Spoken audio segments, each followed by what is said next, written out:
अस्सलाम वालेकुम रहमतुल्लाहि व बरकातहू। अशरफ खाकी और आप देख रहे हैं मेरा यूट्यूब चैनल। डेविड मैं बात करूंगा आप ख़त्म नबीय्यीन सल्लल्लाहु अलैहि वसल्लम की उम्मत के बारे में। अल्हम्दुलिल्लाह ये जो उम्मत है इसको आली उम्मत कहा गया है क्योंकि ये आली शान उम्मत है, क्योंकि ये नबियों वाला काम करती है।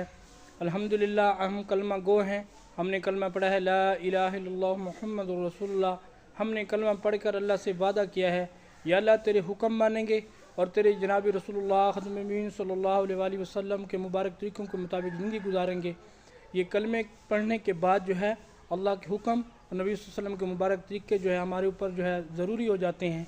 तो इसलिए जो है हमें चाहिए कि हम अल्लाह के हुक्म को देखें, नबी सल्लल्लाहु अलैहि वसल्लम के मुबारक तरीक़ों को देखें कि क्या तरीक़ा है, उसके मुताबिक जो है ना हमने ज़िंदगी को गुजारना है। अल्लाह ने इस उम्मत की जो है शान बयान की है कि तुम बेहतरीन उम्मत हो, तुम्हें लोगों की नफ़ा रिसानी के लिए निकाला गया है।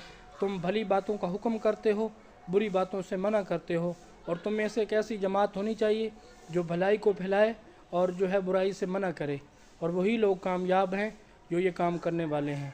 अल्लाह से दुआ है कि अल्लाह पाक जो है हमें दीन का काम करने की तौफीक अता फ़रमाए और पक्का सच्चा नमाजी बनाए।